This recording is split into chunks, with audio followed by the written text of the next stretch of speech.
নমস্কার বন্ধুরা, অনুভব রান্নাঘরে সবাইকে স্বাগত জানাচ্ছি। বন্ধুরা, আজকে আমি আপনাদের গ্যাস জ্বালিয়ে কোনো রকমের কোনো রেসিপি শেয়ার করব না। তবে হ্যাঁ, এমন একটা রেসিপি শেয়ার করব যেটা দেখার পর আশা করছি আপনারা অবাক হওয়ার পাশাপাশি খুবই উপকৃত হবেন। আজকে আমি আপনাদের তৈরি করে দেখাবো কাঁচা আলু দিয়ে কর্নফ্লাওয়ার। দেখলে ভাবতেই পারবেন না যে কাঁচা আলু দিয়েও এইভাবে কর্নফ্লাওয়ার তৈরি করা যায়। তাই ভিডিওটি বন্ধুরা প্লিজ শেষ পর্যন্ত দেখতে থাকুন, দেখে আশা করছি আপনারা খুবই উপকৃত হবেন। কর্নফ্লাওয়ার এমনই একটু উপাদান যেটি আমাদের বিভিন্ন ধরনের রান্নার কাজে সাহায্য করে। যেমন ধরুন, যে কোনো স্ন্যাক্স জাতীয় খাবারে কিন্তু আমরা কর্নফ্লাওয়ারটা ব্যবহার করি। আর তাছাড়া যে কোনো তরল জাতীয় খাবারকে ঘন করতে কিন্তু কর্নফ্লাওয়ারটা খুবই সাহায্য করে। তো আজকে আমি আপনাদের আলু দিয়ে কর্নফ্লাওয়ার বানিয়ে দেখাবো। আলু দিয়েও যে কর্নফ্লাওয়ার তৈরি হয়, আপনারা কিন্তু আমার এই ভিডিওটি শেষ অবধি না দেখা পর্যন্ত বিশ্বাসই করতে পারবেন না। প্লিজ বন্ধুরা, ভিডিওটা কিন্তু এতটুকু টেনে টেনে দেখবেন না, তাহলে কিন্তু বুঝতেই পারবেন না যে কিভাবে আলু দিয়ে তৈরি করা হয়। আর তাছাড়া কিন্তু এখন বাজারে আলুর দামটা একটু কমেছে। এইভাবে যদি একটু বেশি করে আলু দিয়ে আপনারা কর্নফ্লাওয়ারটা বানিয়ে রাখেন, তাহলে কিন্তু সারা বছর সংরক্ষণ করে খেতে পারবেন। আর সেই জন্য দেখুন, আমি এখানে নিয়েছি একটু বড় সাইজের 5খানা আলু। এবার প্রথমে আমি আলুর গা থেকে এই খোসাটিকে ছাড়িয়ে নেব।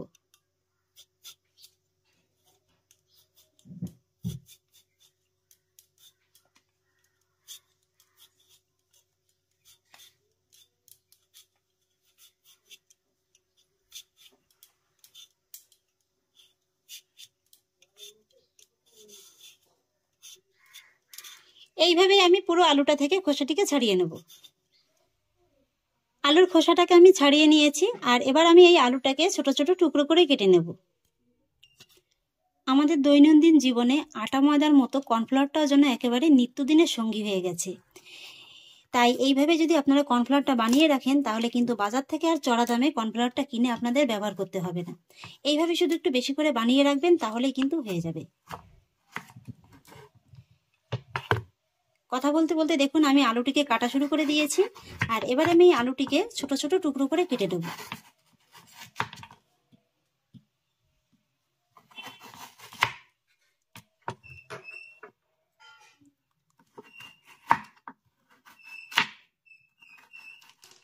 আর আলুটাকে কেটে কিন্তু সঙ্গে সঙ্গে নর্মাল জলের ভিতরে এইভাবে দিয়ে রাখতে হবে, তা নাহলে কিন্তু আলুটা আবার কালো হয়ে যাবে।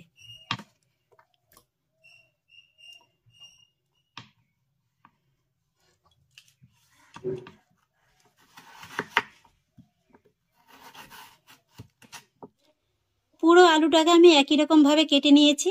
আর এবার আমি এই কেটে রাখা আলু থেকে কিছুটা পরিমাণে আলু বড় একটা মিক্সচার জারের ভিতরে দিয়ে দেবো। একবারে তো পুরো আলুটা যাবে না, তাই এইভাবে অল্প অল্প করে আলুটাকে আমি খুব ভালো করে পেস্ট করে নেব। আর আলুটা পেস্ট করে নেওয়ার জন্য আমি এর ভিতরে দিয়ে দেবো জল। এখানে জলের কোনো সঠিক পরিমাপ নেই, আপনাদের যতটা পরিমাণে দিলে আলুটা পেস্ট করতে সুবিধা হয় ঠিক ততটা পরিমাণে দিয়ে দেবেন। এবার আমি এই আলুটিকে খুব ভালো করে পেস্ট করে নেব। পুরো আলুটাকে আমি একই রকম ভাবে পেস্ট করে নিয়েছি। আর এবার আমি এই আলুটাকে এইভাবে একটা ছাঁকনির পরে রেখে একটু ছেঁকে নেব। এইভাবে দেখবেন, ছাঁকনির পরে রেখে একটা হাতার সাহায্যে একটু চেপে ধরলেই কিন্তু জলটা খুব সহজে একেবারে আলাদা হয়ে যাচ্ছে। কিছুটা ছেঁকে নেওয়ার পরে আবারও একই রকম ভাবে আলুর পেস্টটা আমি ঢেলে দেব।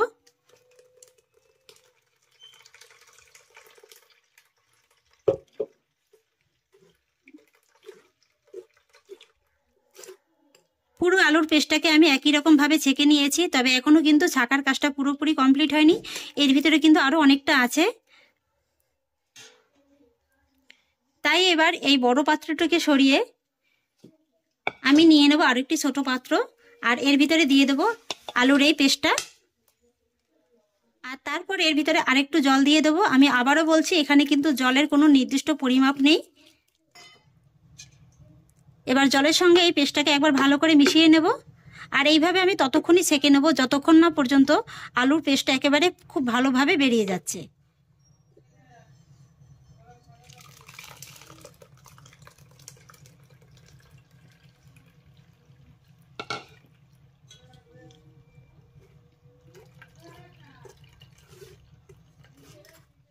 পুরো আলুটাকে দেখুন আমি একই রকম ভাবে পেস্ট করে নিয়েছি, তবে কিন্তু আরো একবার দুবার আমি জলটা দিয়ে এইভাবে আলুর পেস্টটাকে পাতলা করে নিয়ে তারপরে এইভাবে ছেঁকে নিয়েছি। আর এই যে দেখুন, ছাকার পরে কিন্তু এতটা পরিমাণে আলুর পেস্ট রয়ে গেছে। এটা কিন্তু ফেলে দেওয়ার কোনো প্রয়োজন নেই, এটা দিয়ে কিন্তু আপনারা পকোড়া বানিয়েও খেতে পারেন। আলুর পেস্টটাকে ছেঁকে নেওয়ার পরে দেখুন কতটা পরিমাণে আলু আর জল বেড়ে গিয়েছে। আর এবার আমি এই আলু আর জলের পাত্রটিকে এইভাবে ঢাকা চাপা দিয়ে রেস্টে রেখে দেবো 15 মিনিটের মতো। ফিরে এলাম 15 মিনিট বাদে। এবার ঢাকাটাকে তুলে নিচ্ছি। এই যে দেখুন বন্ধুরা, এই 15 মিনিটের মধ্যে কিন্তু উপরে জলটা একেবারে স্বচ্ছভাবে বেরিয়ে এসছে আর নিচে কিন্তু আলুর পেস্টটা একেবারে সুন্দরভাবে থিতিয়ে গেছে। এবার আমি উপরের এই যে পাতলা জলটা এইভাবে ফেলে দেব।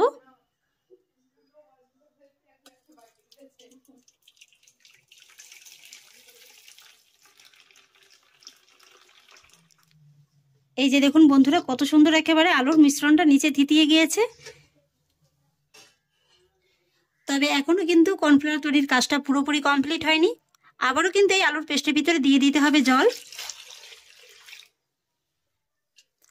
আর এইভাবে আবারও একটু বেশি করে জল দিয়ে রেখে দেবো 5 মিনিটের মতো। আর এইভাবেই কিন্তু মোটামুটি 3 থেকে 4 বার জল দিয়ে জল পাল্টে পাল্টে ফেলে দিতে হবে। ফিরে এলাম আবারও 5 মিনিট বাদে। একই রকম ভাবে জলটাকে ছেঁকে নেব।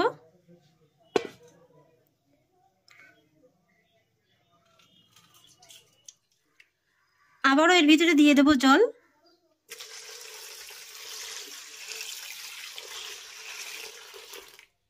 এবার বন্ধুরা ফাইনালি আমি এই জলটাকে আলাদা করে নেব। আর এই যে দেখুন কত সুন্দর একেবারে একটা স্বচ্ছ জল বেরিয়েছে।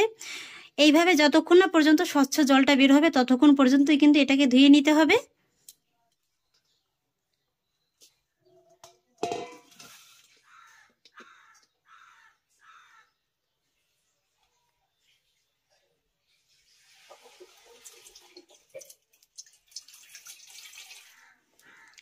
এইভাবে খুবই সাবধানে জলটাকে আলাদা করে নিতে হবে। আর এই যে দেখুন বন্ধুরা, কর্নফ্লাওয়ারটা এখনই কত সুন্দর একেবারে সাদা লাগছে। এই যে দেখুন।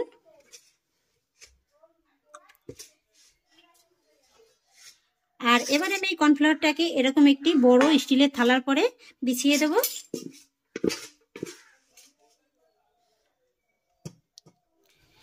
তারপরে এই কর্নফ্লাওয়ারটাকে থালার পরে এইভাবে একটু বিছিয়ে দেব। আর তারপরে এই কর্নফ্লাওয়ারের থালাটিকে রোদে রেখে দেবো পুরো 1 দিনের জন্য।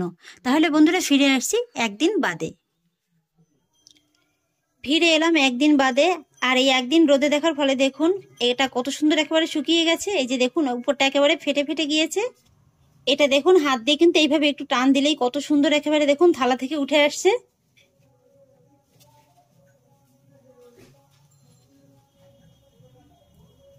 এই যে দেখুন কত সুন্দর একেবারে শুকিয়ে গেছে। এবার আমি এটাকে থালা থেকে এইভাবে একটু উঠিয়ে নেব।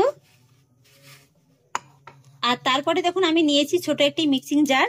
জারের ভিতর আমি এবার এই কর্নফ্লাওয়ারটিকে দিয়ে দেব। আর এবার এটাকে আমি খুব ভালো করে একেবারে গুঁড়ো করে নেব। আমি খুব সুন্দর করে গুঁড়ো করে নিয়েছি। এই যে দেখুন বন্ধুরা কত সুন্দর হয়েছে। এই যে দেখুন একেবারে কিন্তু দোকানের কেনা কর্নফ্লাওয়ার ঘরেতেই তৈরি হয়ে গেল।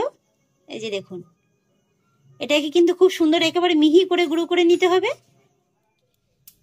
এবার কর্নফ্লাওয়ারটা আমি আপনাদের একটা বাটির ভিতরে ঢেলে দেখিয়ে দিচ্ছি যে এটা কতটা পারফেক্ট ভাবে তৈরি হয়েছে। এবার থেকে কিন্তু আর বাজার থেকে চড়া দাম দিয়ে কর্নফ্লাওয়ার কিনতে হবে না। ঘরেতেই মাত্র যদি 3 থেকে 4টের মতো আলু থাকে তাহলেই কিন্তু আপনারা খুব সুন্দরভাবে কর্নফ্লাওয়ার তৈরি করতে পারবেন। আর এইভাবে একটু বেশি করে বানিয়ে কিন্তু বেশ 5 থেকে 6 মাসের মতো সংরক্ষণ করে খেতে পারবেন। আর এইভাবে কিন্তু বেশি করে বানিয়ে আপনারা যে কোনো কাঁচের বয়ামের ভিতরে ভরে রাখবেন, তাহলেই দেখবেন যে বেশ সুন্দরভাবে একেবারে সংরক্ষণ করে রাখতে পারবেন। আশা করছি এরপর থেকে আপনাদের আর কোনো সন্দেহ থাকবে না যে কর্নফ্লাওয়ার বাড়িতে কিভাবে তৈরি করা হয়। আমার এই ভিডিওটি দেখে আশা করছি আপনারা খুবই উপকৃত হয়েছেন। আর বন্ধুরা আমার এই আজকের রেসিপিটি আপনাদের কেমন লাগলো অবশ্যই কিন্তু কমেন্টে জানাবেন। যদি ভালো লেগে থাকে তাহলে আমাকে অবশ্যই একটা লাইক এবং কমেন্ট করবেন, সেই সঙ্গে বন্ধুদের সঙ্গে শেয়ার করবেন। আর প্লিজ বন্ধুরা যদি আমার পরিবারের নতুন সদস্য হয়ে থাকেন তাহলে একটা সাবস্ক্রাইব করে পাশে থাকা বেল আইকনটি প্রেস করে দেবেন। ফিরে আসছি এরকমই পরের অন্য কোনো নতুন রেসিপি নিয়ে। সবাই ভালো থাকুন, সুস্থ থাকুন। ধন্যবাদ।